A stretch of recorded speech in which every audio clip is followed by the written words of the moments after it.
everybody to the World Health Organization Global Health History Seminar 144, which has been organized at very short notice and deals with something extremely topical at the moment, that's COVID-19. And what we're presenting to all of you are a set of interdisciplinary approaches that include history, politics, and anthropology by three leading experts from around the world who are going to share with us their detailed field work, their findings, and perhaps some suggestions about how we might consider responding to this crisis, which, to me at least, is clearly creating panic in certain contexts, maybe unnecessary panic even. So I'm delighted today. My name is Sanjoy Bhattacharya. I am co-director of the WHO Collaborating Center for Global Health Histories at the University of York. And with us today are Dr. Owain Wiliams, who has recently left Australia to join the University of Leeds, Dr. Fang Xiaoping from Nanyang Technological University, but he's actually a visiting fellow at Duke University, United States at the moment, and Dr. Kate Mason, who is based in Brown University, United States. We are filming and live streaming this event. I understand that we have a very large number of people online. Welcome all. Thank you for joining us. If the audience members will not be filmed, but if anyone has any concerns about this, please come and speak either to Arnab Chakravarti, who has very kindly been supporting this event and is in the audience, or myself. I would also quickly like to thank the Wellcome Trust and the Commonwealth Scholarship Commission for the support for this event, without which this would be impossible. And of course, many, many thanks to our partners and collaborators in the World Health Organization. So, without further ado, may I first invite Owain to present, followed by Fang Xiaoping, followed by Kate. And then we can have some questions and answers at the end of the event. So, Owain, please. Hi there.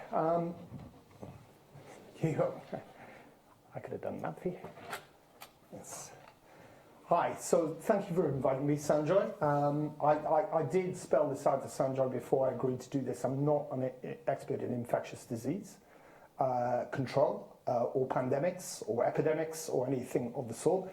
What I have worked on for the last 15 years is the politics of global health governance. And Sanjoy therefore asked me to give that spin on current events and a kind of gentle overview of a not so gentle transboundary global problem. So without any further ado, I just want to, this was released by the World Health Organization on the 25th, some of these statistics. I mean, clearly we're, the scale of the current epidemic in China and potential pandemic worldwide is on a scale unlike any other event since the Spanish flu outbreak of 1919. It's a colossal scale, and it's a field that even in the brief 2.5 months that this event has been unfolding over has exponentially grown in terms of threat it poses to humanity and global health. Even as we speak, and since writing the slides for this event, yet more countries have joined the list with confirmed cases of coronavirus, and it seems as if South Korea, especially, potentially Iran, we don't know, the scale of the localized epidemics there is set to increase and increase. We are also in a slightly talking of health histories.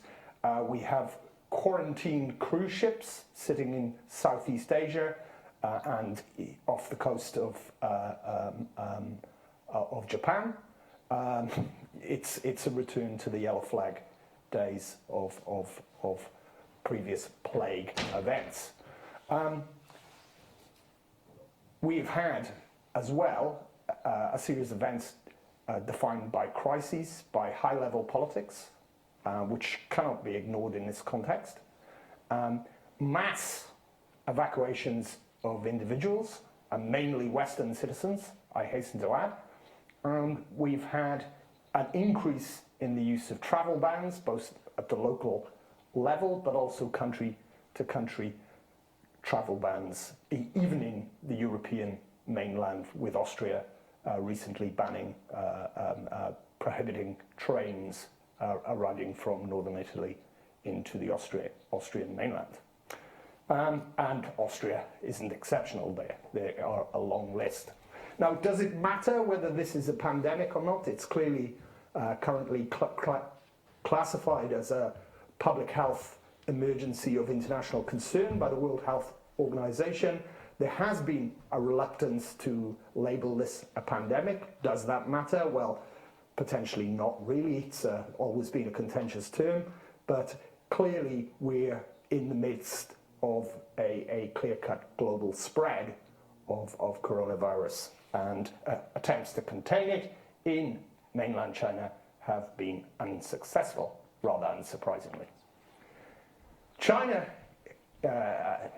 for the bulk of the last 2.5 months, has preoccupied the focus of international commentators, the Twitter reports and news and press, and the efforts of the international community and the Chinese state to contain the crisis.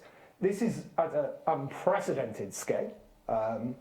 You are talking presently nearly half the Chinese population have restrictions on travel or are in isolation or are prohibited from travel within China or outside of their proximate locations, or indeed their accommodation.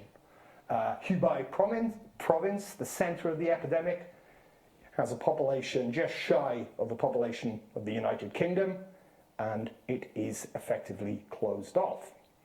Now, there's one debate that has emerged about whether the nature of the Chinese state, it being a centralized,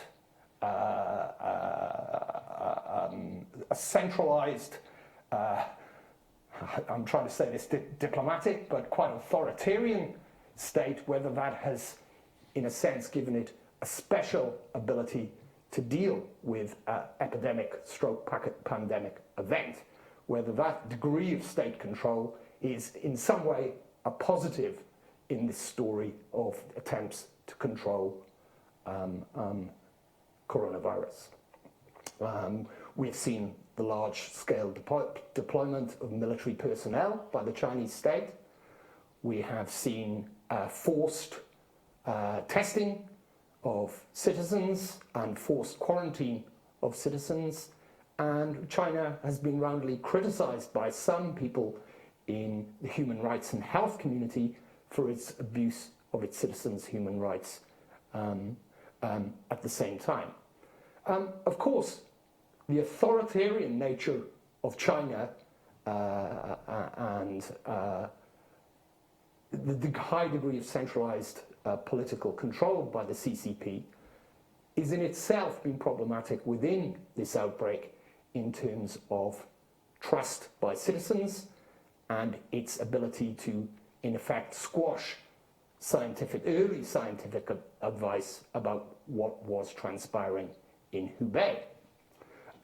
Despite this, Tedros, the WHO Director General, and other staff at the World Health Organization have been very congratulatory about the Chinese response, at the same time as arguing against travel and trade restrictions. So there's a kind of problematic relationship there, and high-level health diplomacy is playing out. Why? I will attempt to answer that further down the line. And of course, trust and issues of trust and secrecy and cover-ups were brought to a head and rather unfortunately became the high point of this was the death of Dr. Li Wenliang, who early on in events in Wuhan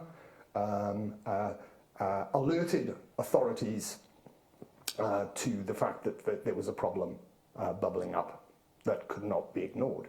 And of course, he was cautioned by party officials and sanctioned and told to shut up. He has unfortunately now died of the very virus which he sought to alert us about. In China, there is clearly clear signs of political and actually especially economic strain in an already fragile Chinese economy laden with debt and the aftermath of the global financial crisis. The strain on the economy in China is now substantial. In fact, at present, despite directives to return to work, something like only a third of the Chinese workforce is back at work. And this is causing enormous spillover effects for global supply chains and firms reliant on Chinese products and services. Today in the UK, for example, is a financial reporting day for most firms. And we're already in the news today seeing huge losses from reported losses from major transnational corporations spilling out on our front pages and on the radio stations and airwaves. The cult of personality in China, again, is somewhat problematic. The president has delegated authority over the crisis to his second in command, but arguably when you have such a strong political leadership and centralized leadership, you're lining yourself up for a fall, and the president has received a great deal of criticism for the handling of the crisis. Let's not forget the health workers, often forgotten in this.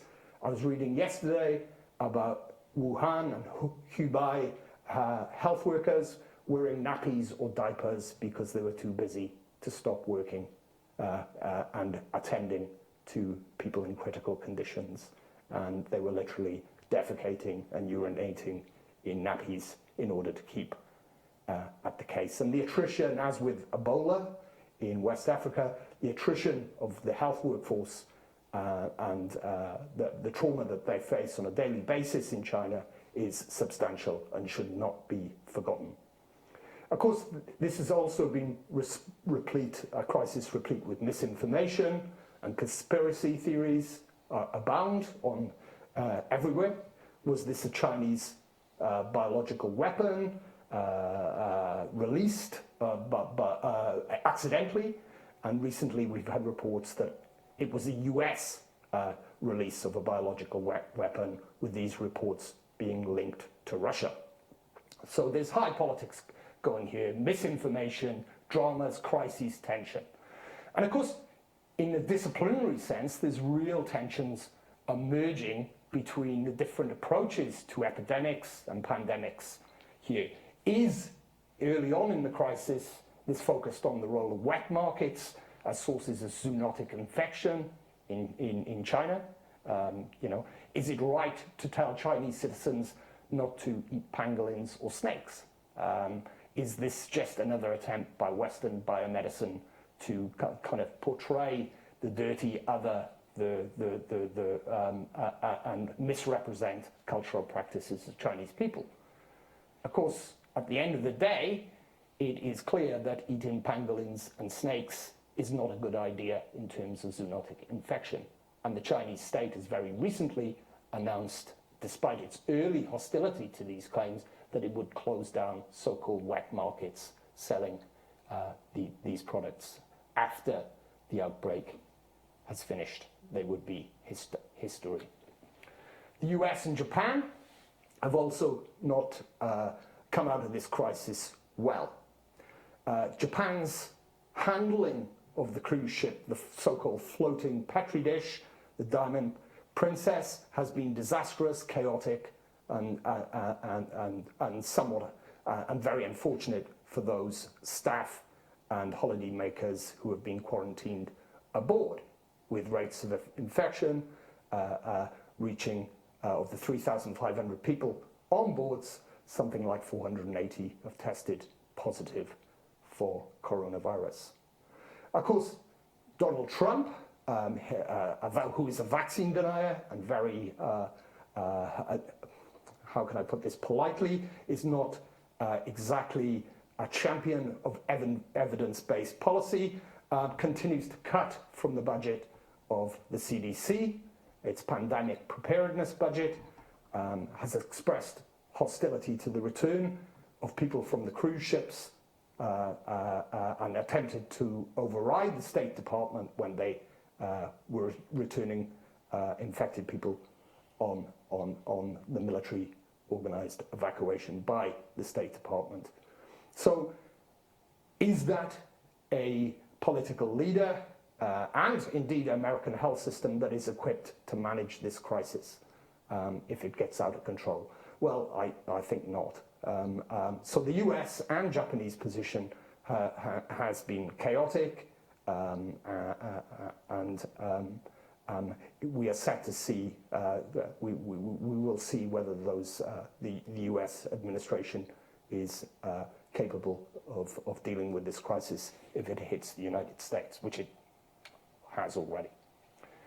The World Health Organization, we must remember that this is very much presently a very much financially emasculated organization, and politically it has really been trying to tread a very careful line through this crisis. And I think the World Health Organization is a wonderful organization, but its capacities in these scenarios it's not have been severely challenged, and its diplomatic positions have been challenged as well.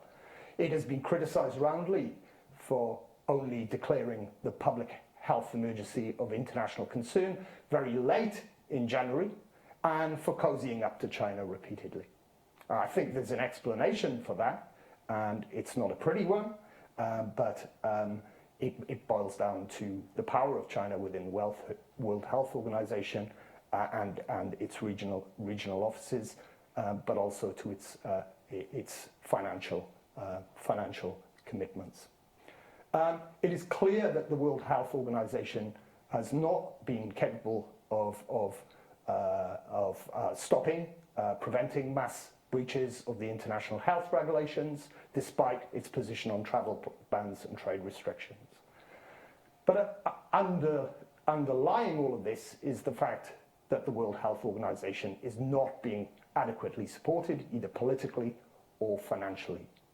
It's requested, as you can see on the slide, $675 million for the COVID response, receiving only a paltry $1.2 million to date. It's absolutely pathetic display on the COVID crisis by the international community.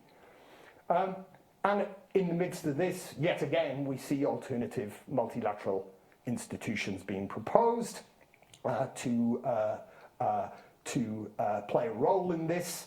A week and a half ago, there was a series of attempts to raise the flag for an alternate, newly created pandemic preparedness multilateral organization.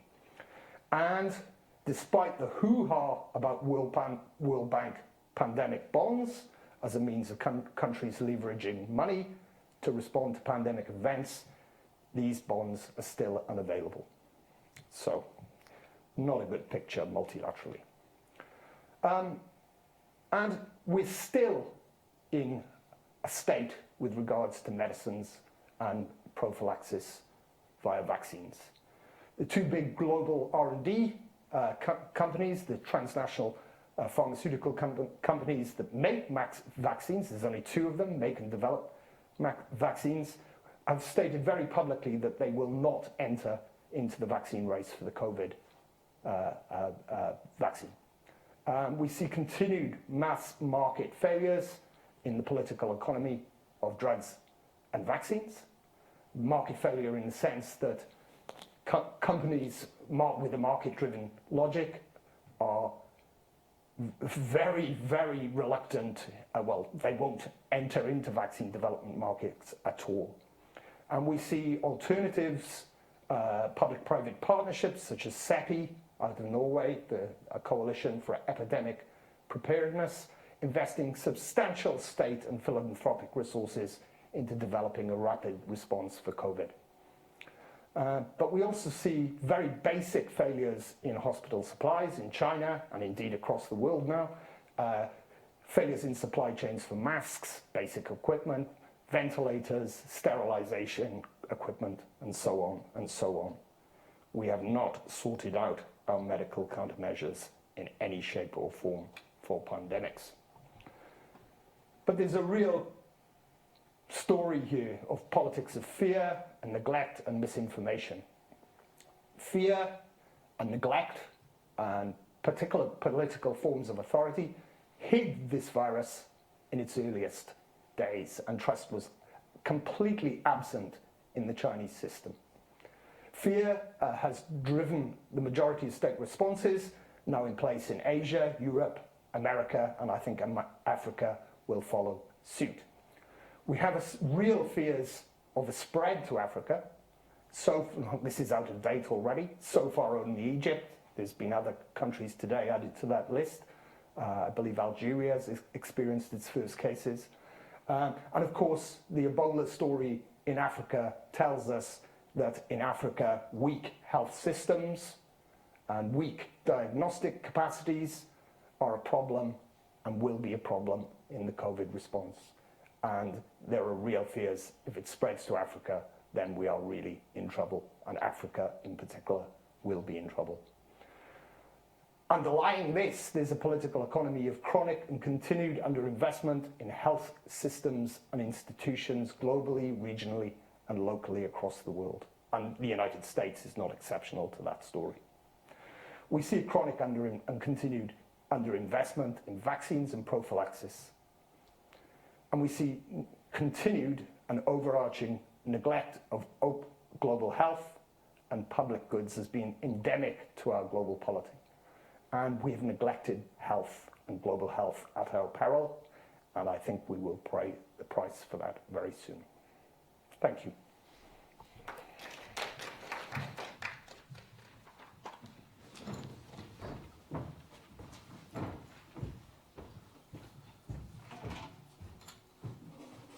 Can we now invite Fang Xiaoping from Nanyang Technological University to present his paper. We're just downloading Dr. Fang's PowerPoint presentation.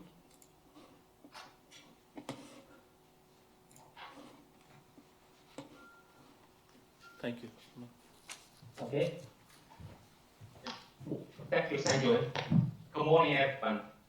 My research focuses on the history of medicine, health, and disease in 20th century China.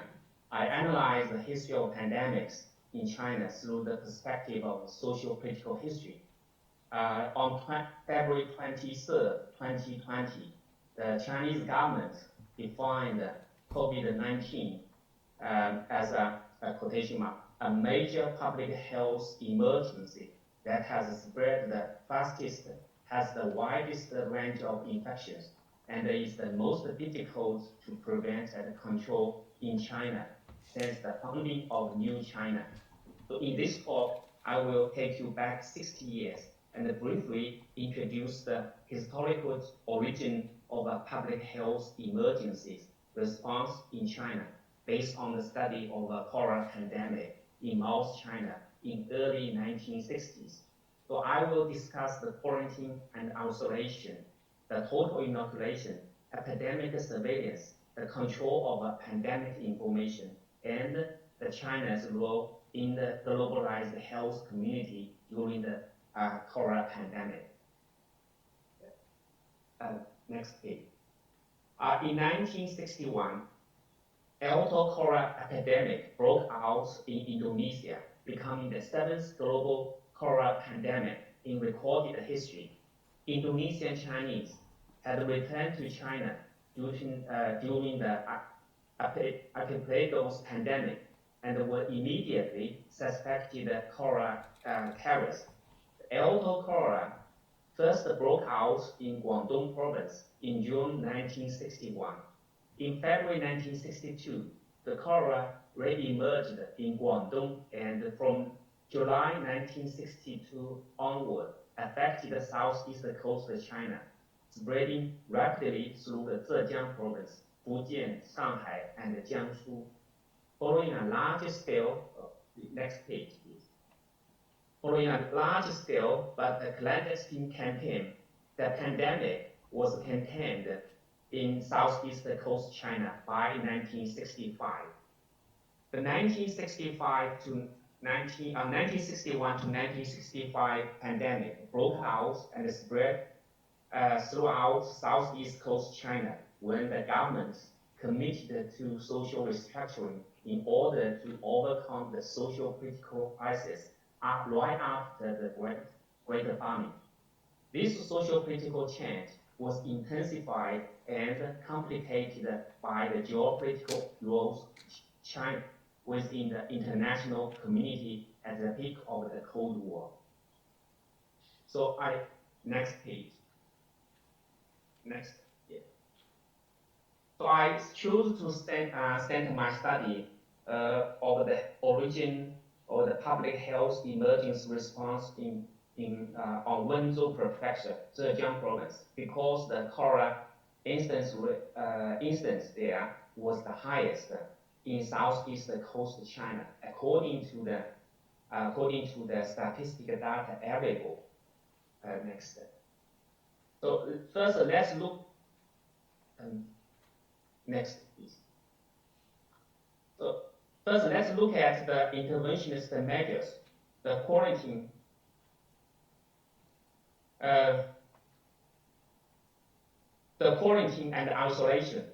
When the cholera pandemic first broke out in Yangjiang County, Guangdong province, in June 1961, the central government mobilized medical resources and personnel across the country to impose a cordon sanitaire around the affected areas in order to prevent the further spread. This interventionist response scheme in Guangdong province established a general framework for the control of the cholera pandemic in 1962 to 1965. A week after the first cholera case was confirmed in Wiliams County in July 1961, the Zhejiang provincial government divided the Zhejiang province into 3 zones and assigned different control and prevention duties. The provincial government partitioned the whole province into a series of concentric circles that centered on the cholera-affected Wenzhou areas.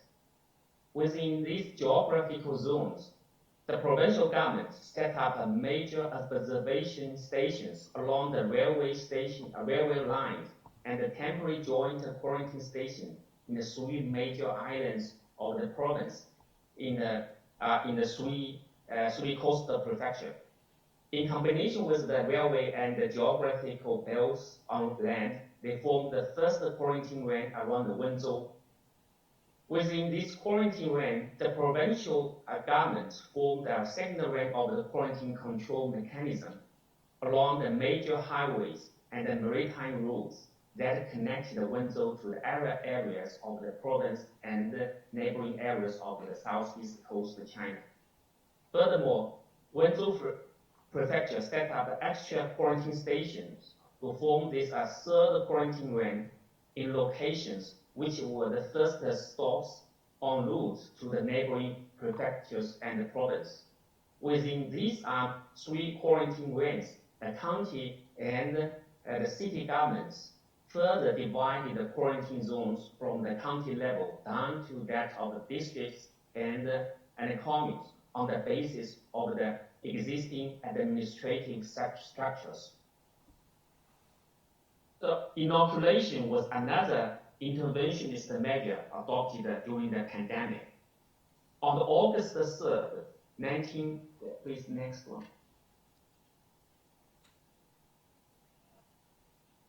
Okay, go up, go back. Yeah. Go, yes, thank you. On August 3rd, 1962, directives from the Zhejiang Provincial Party Committee ruled that the entire population in each county of Wenzhou Prefecture had to be inoculated against before August 15th. So in Wenzhou Prefecture, the emergency inoculation initiative meant a total inoculation campaign in which local governments had to inoculate a total of 2.94 million people within only 12 days. So this emergency posed serious challenges for local governments in view of the very limited time frame, the extent of the duties, and a serious shortage of the medical personnel. The emergency inoculation schemes in the summer of 1962 suffered due to the poor coordination of the local officials and the chaotic information on inoculation subjects. The strengthening role of the former and the creation of reliable inoculation registers based on brigade household registers and team accounting books facilitated a concerted total inoculation campaign efforts in 1963 and afterwards. So these improvements greatly increased the speed of the inoculation campaign in 1963 and beyond. So in 1963 and beyond, it usually took around 4 to 12 days to complete the total inoculations in each county within the Wenzhou Prefecture of Zhejiang Province. Next, please. Next slide. Epidemic surveillance is another important context. In China, the medical system, which included epidemic prevention scheme, did not emerge until the mid-1950s, just 6 to 7 years before the outbreak of the global cholera pandemic in 1961. This not only posed great challenges to the emergent response to the pandemic, but also provide an opportunity for improving the epidemic prevention schemes through the restructuring and integration of the medical and administrative systems. So in order to obtain the information about the progress of the cholera epidemic that was both reliable and timely, the provincial health departments instructed that Wenzhou City, Weian County, and Pingyang counties should report to the provincial health department according to a very detailed timetable. However, that was a daunting task. The nascent reporting scheme faced serious challenges due to the poor staffing and the lack of properly equipped medical units by the early 1960s. So for example, symptoms of the cholera and intestinal disease in summer were hard to differentiate quickly and easily because of the medical proficiency of some staff. So next page, please.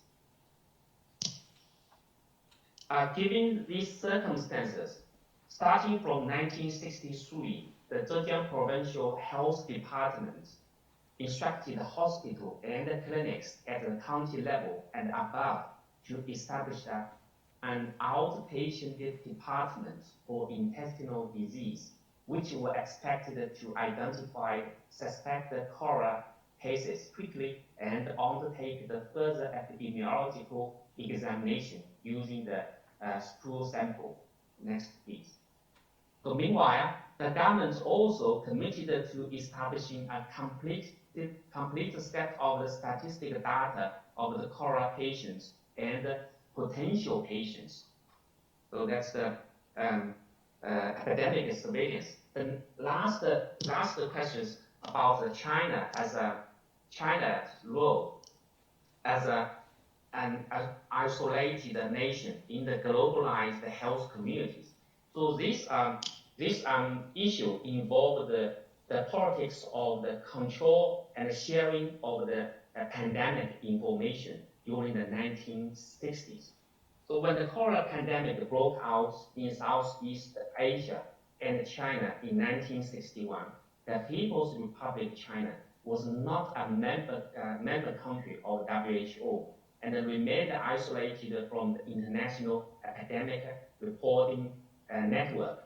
So this very specific relationship between the international organization and the non-member country shaped the features of the politics of information control around the cholera pandemic and the information sharing. Though absent from the international community, the Chinese governments kept up with the global pandemic surveillance network. The sources of academic information included the relevant instructions and circulars from the Ministry of Health of each government, the Geneva Weekly Academic Information relayed by the Singapore station, and the printed weekly academic information by WHO headquarters based in Geneva. So that's my brief introduction. In QA, we could discuss the relationship between the pandemics and the politics and its far-reaching impacts of the health emergency response in the following decades. Thank you all very much.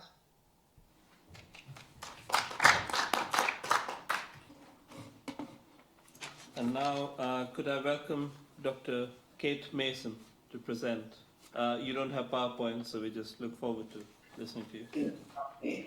Yeah, thank you so much for having me. I'm going to give a little bit of a different view. I'm a medical anthropologist, and so we study sort of the sociocultural, political context of these things. And I wrote a book that came out several years ago about the long aftermath of the SARS epidemic in China. So, like any good anthropologist, I'm going to begin today with a story. We like to tell stories. So just over 17 years ago, on April 12th, 2003, I was evacuated from my post teaching English at Zhongshan University in Guangzhou, China. I packed my belongings into 2 suitcases and a duffel bag, got on a bus, crossed the border into Hong Kong, and flew with my N95 mask on back to the United States. It was the height of China's outbreak of SARS. At the time of my evacuation, I was perplexed by how a virus that up until that point had seemed so thoroughly unimpressive to my friends and colleagues in Guangzhou, which competed with scores of other microbes to cause disease in a tiny minority of Guangzhou's millions of citizens, and had inspired my neighbors to take little more drastic action than to open the windows and repeatedly wash the floors with vinegar. I was perplexed that this disease had nevertheless spurred enough panic back home for my sponsoring American program to demand my evacuation back to the United States, and that it also spurred enough panic among my own family members that, convinced I was going to be patient zero for an American outbreak of SARS, they attempted upon my return to quarantine me in my sister's apartment in Philadelphia for 10 days. Now, something to keep in mind here is that unlike during the current outbreak, even at the height of SARS, there were no blanket travel bans or quarantines being instituted for travelers returning to the US from China. And the US CDC at that time was recommending against quarantine for those who had no risk factors other than travel. I had no symptoms of SARS, no fever or cough, and had no contact with any SARS patients. And in 2003, that was enough to put me in the clear.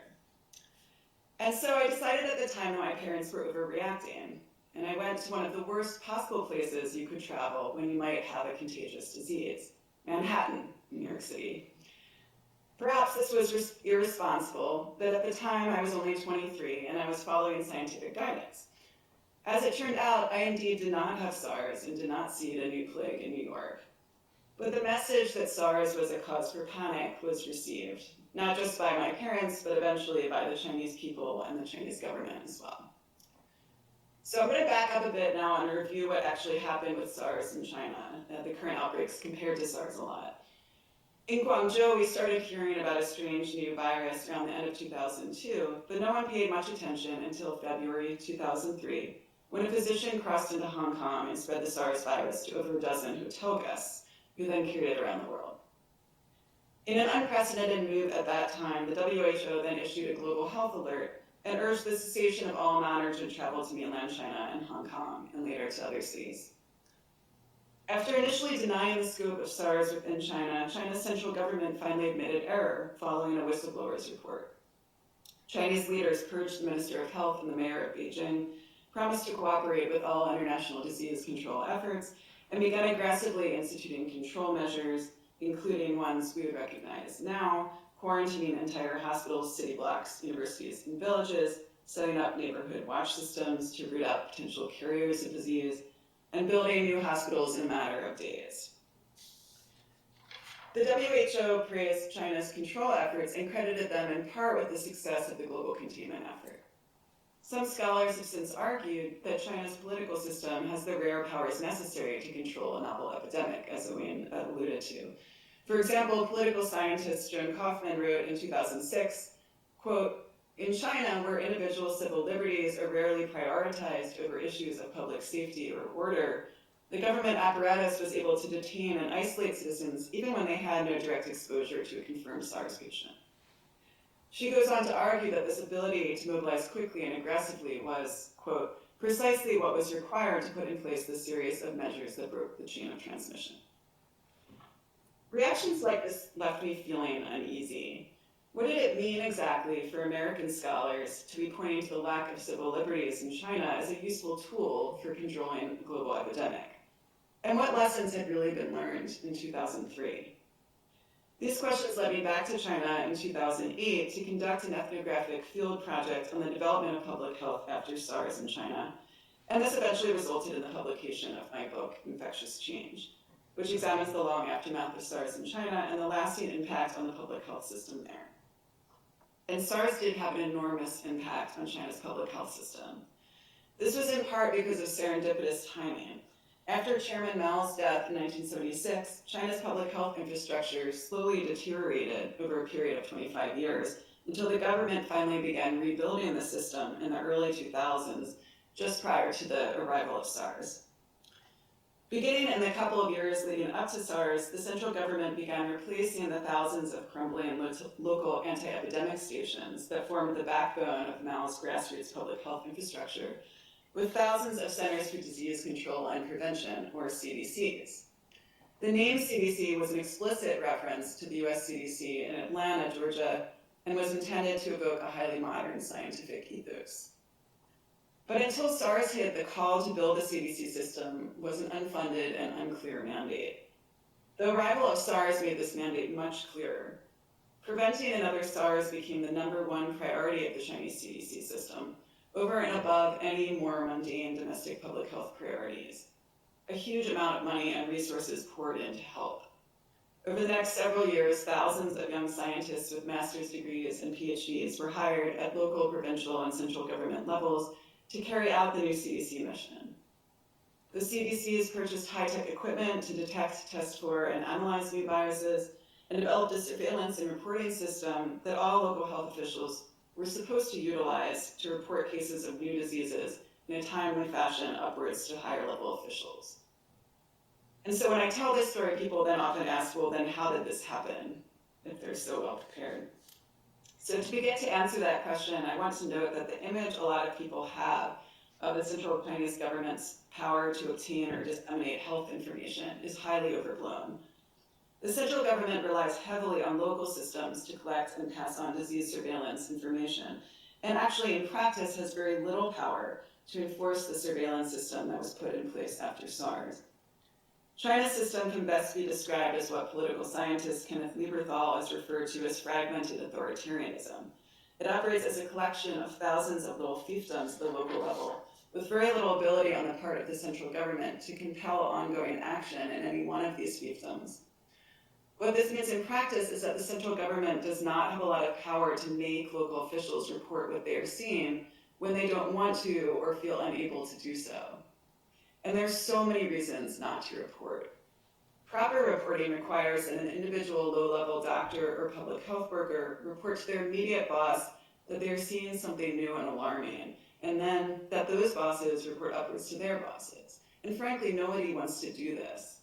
Doing so has very little benefit to the person at the local level and may have repercussions for them personally and professionally, because no low-level official wants their institution or city to be the source of a major outbreak, which may embarrass them and cause economic and political repercussions for their local area, which of course is exactly what's happening in Wuhan.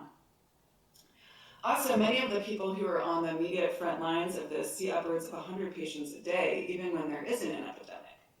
In this kind of environment in the middle of winter, it is very hard to distinguish a new virus from the many other respiratory viruses that may be circulating.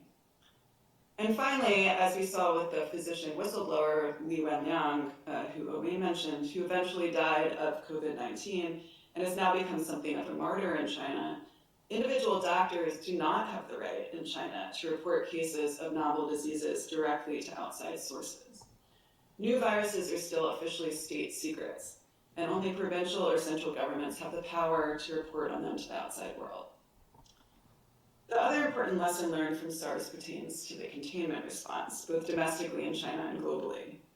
One of the big takeaways that the Chinese government got from SARS was that draconian actions are necessary to control a new virus if it does occur, that China is particularly good at taking such actions, and that China will be praised by the international community if it does take such actions, but only if it does so within its own borders. And I'll come back to that in a moment. So during SARS, China implemented a lot of containment actions domestically that would not be possible anywhere else, and which we are now seeing again in more exaggerated form. To get a sense of what the COVID-19 containment actions mean for those who are living them, I invite you to engage in a brief thought exercise. And I'll use the UK as an example, as Owain did. Imagine what would happen if the UK government decided to entirely seal off and strictly confine to their homes, on penalty of prison, the entire population of England, which is roughly the population currently under strict lockdown in Hubei province. And then if they further put checkpoints on all UK highways, shut down public transportation across the entire UK, and made regulations about when people are allowed to leave their homes, even to purchase food. Suppose they then kept all these measures in place for an indefinite period of time, with no indication of when restrictions might be lifted. I invite you to further imagine what UK citizens' reactions might be if the entire world started shutting down its borders with the UK, airlifting their citizens out of London, and refusing to admit UK citizens into their countries. As a point of comparison, in 2009, we did have another novel pandemic of a new respiratory virus, H1N1 influenza. That pandemic eventually killed approximately 200,000 people worldwide, nearly 100 times the number of people killed so far by COVID-19. But the outbreak began in North America instead of China, and this was really significant in my view. In 2009, I was conducting research for my book in southeastern China, and at the time, my colleagues there were expecting the US to lock down its borders in a similar manner to what China is doing now, to prevent American citizens from carrying a new virus around the world and infecting others. The US CDC at the time, however, dismissed such a suggestion as a massive overreaction, and when Chinese authorities attempted to quarantine some foreign citizens and prevent others from entering their country, there was an indignant outcry from the international community that they were overreacting and being xenophobic and making futile attempts to contain the inevitable. This response was very demoralizing to the public health professionals I knew in China. An entire new bureaucracy had been built for this purpose. Thousands of people had been trained, money had been invested, infrastructure had been built. And over again, they had been told that they were responsible for taming the next pandemic. But now that they were doing exactly what they thought they were supposed to be doing, they were being criticized rather than praised. Meanwhile, their American colleagues seemed to them to be standing by and doing nothing, allowing their disease to invade China.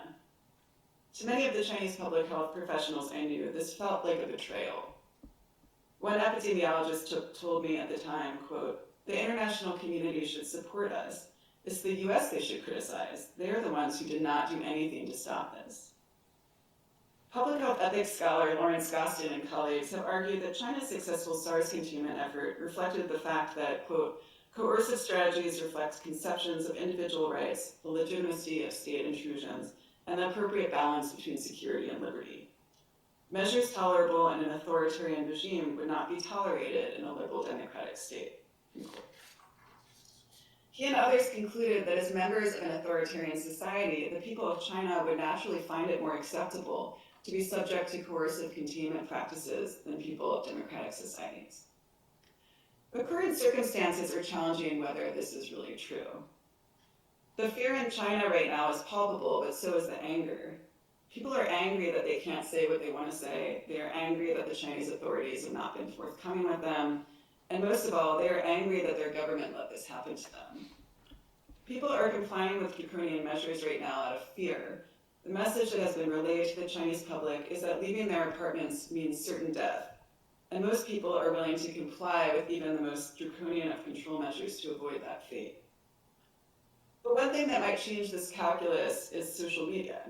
In 2003, people whispered of a strange new virus before the news of SARS was officially released, and they complained under their breaths about local government responses. But this happened at a relatively slow pace through word of mouth.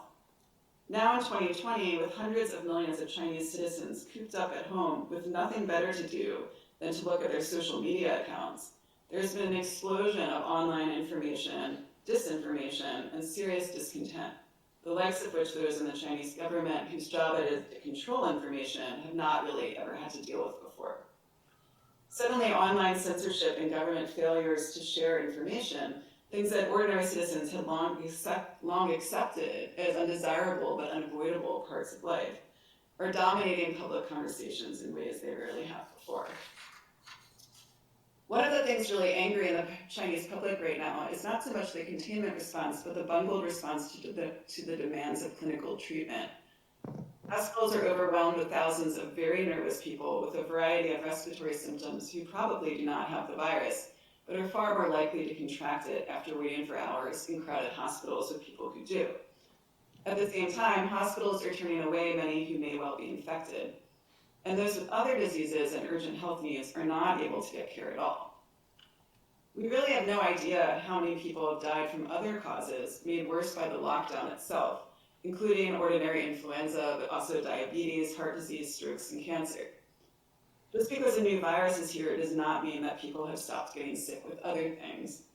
In fact, there are now reports of hospitals in Hubei putting out on the streets people with kidney disease, heart disease, and other ailments to make room for those with the coronavirus. So simply counting the sick and the dead who are infected with COVID-19 itself is not going to tell us the true costs of this epidemic or the short-term and long-term costs of its response. Thanks.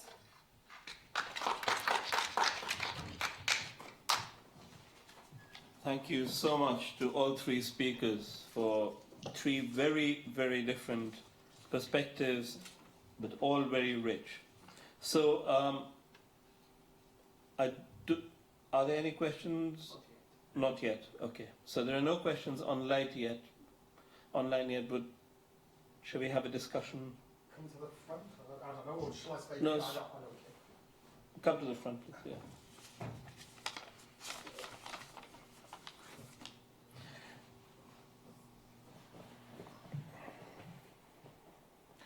So I have a question, Kate. I mean, the social media issue is extremely important.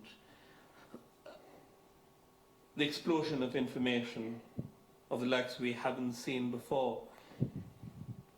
But I have been wondering, I mean, what about language? Because some of this explosion is in Chinese, right? Do social media outlets outside China then pick this up and change meaning in translation? That's a great question. There are a number of services, some of which I subscribe to actually, that will scour Chinese social media and sort of summarize it for English-speaking people. That said, so there is some sort of dissemination of this. That said, social media in China is relatively insular, and most people obviously are writing in Chinese, which I don't really see as that significant, given that there are a lot of people in China who all speak Chinese. But yeah, just as with anything else, the information circulating in China does tend to be somewhat separate from the information circulating outside of China. And I have seen more interest than there previously has been before among folks that I know in getting information from outside of China, because people are feeling very worried and feel very strongly that they are not getting the full picture from their government. Okay, thank you. No, because I am aware that in countries like Nepal, Bhutan, Weibo, which is the Chinese social media network, is actually quite popular. But I've also been wondering if there's a translation tool in the system so that people, when they come across a message about COVID in Chinese, can they then, at the press of a button, then get a translation into Nepalese or Bhutanese or English? I just don't know. It's my ignorance. Yeah, that I'm not sure. We might ask Xiaoping. I don't know if maybe he knows the answer to that question. Okay, thank you very much. Yes? I don't know much about the translation of the Chinese information on the social media outside of China. So I usually pay attention to the progress of the control in China now. Right. Would you like to make a comment? I have no idea. I have no idea if... but about social media in the UK and in the international sphere? Well, I mean, Twitter is alike with COVID-19, and so is most social media in platforms in the UK and elsewhere. Well, it's internationalized in the Anglosphere.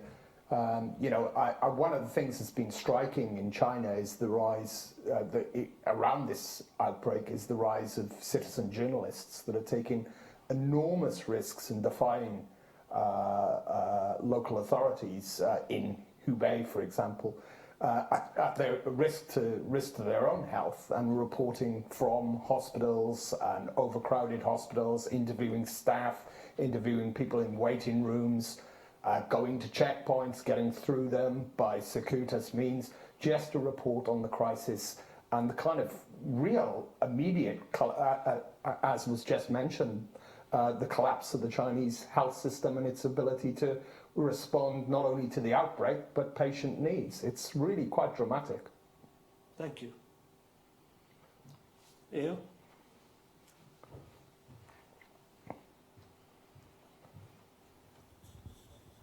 I just want to ask, and don't you think that economic sanctions can actually increase the outbreak in the world now? Take, for example, the Middle East, Iran, that and because of the economic sanction that Trump has actually imposed on Iran's economy, the health system is weak, and that has made the virus to spread beyond Iran in the Middle East. And there's this fear now that once it spreads to the Middle East, it will definitely get to the United States, who imposed the sanction. So I just want you to comment on economic sanction and the impact on epidemics. Me? Yeah, because international politics. Okay, well, Anyone. I mean, there have been reports that there's an inverse to that question. There have actually been reports that the source of the localized epidemic in Iran is precisely because of Iranians illegally exporting oil to China, and that's where it originated from.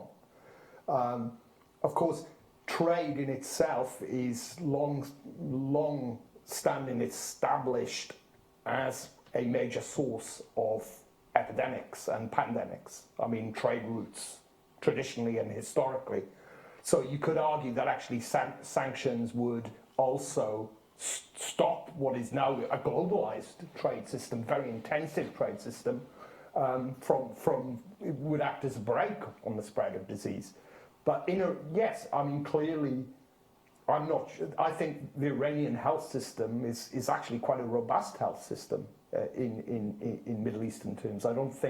I'm sure that sanctions have had a large impact on Iranian society, but I know it's a relatively strong health system, and one which I would imagine is more equipped for dealing with COVID-19 than a lot of other health systems in low to middle income countries. So I don't think in this case economic sanctions are a major driver of countries' ability to to respond to this. Thank you. Kate, Xiaoping, any comments about sanctions, weakening of health systems? I can't speak to sanctions, but I will say that the trade war going on between China and the US, I think, has affected the response, especially some of the xenophobia going on in the US and elsewhere. Yeah. People were already primed to be angry and afraid of Chinese people, and so I think that some of that geopolitical tension has kind of mixed together with legitimate fear to create some of the really unfortunate xenophobic situations that we have going on now. Yes, I mean, we've had similar problems in Yorkshire as well, and I'm very proud of our current university management for slamming down. It was immediately announced that any xenophobia was going to be considered a disciplinary offence and be taken very seriously, both among staff and students. And I think, at least on campus, that seems to have driven the problem underground. I don't think it's disappeared, but the problem has been driven underground, but it's a big cause for worry. Xiaoping, any comments? Okay, so far I think we have not seen the trade war between the US and China has a huge impact on the prevention and control of the COVID-19 in China, and I mean in terms of the medical resources and the health systems. Yeah, I think the problem is going to be the other way. I'm reading a lot of Active stuff in the Indian press about the worry that the Indian generics drug industry might get affected because so much of the raw material or the mid-range raw material comes from China. So there's now actually big fear about India's generic medical industry being able to provide to global markets products that we take for granted. So there's another problem in the horizon. Now, I know this room is booked, so I think we have to end by thanking all three speakers. Kate, I know it's very early in the morning for you, and Xiaoping, you've been in America long enough to be used to their time zone, so thank you both for waking up so early to join us. Owain, thank you so much. I mean, you've just moved to Leeds, 6 weeks ago, and here you are, slaving away for us. Yeah. Thank you, colleagues in room and the many colleagues online who've joined us, and our wonderful AV team, Steve and not Greg, Michael. Thank you very much. Your support means a lot, and not least, Arnab, thank you for all your help. Thank you very much. Yeah, thank you, and see you again. The next two events are in Sri Lanka, in Colombo. I'm not sure they're going to be live streamed, but please look out for the recordings. We'll be announcing the recordings on social media and on our website. We're going to deal with the themes of health diplomacy, not unconnected to something we've discussed today, and antimicrobial resistance, especially in relation to technological responses. So thank you very much. See you again. Bye-bye.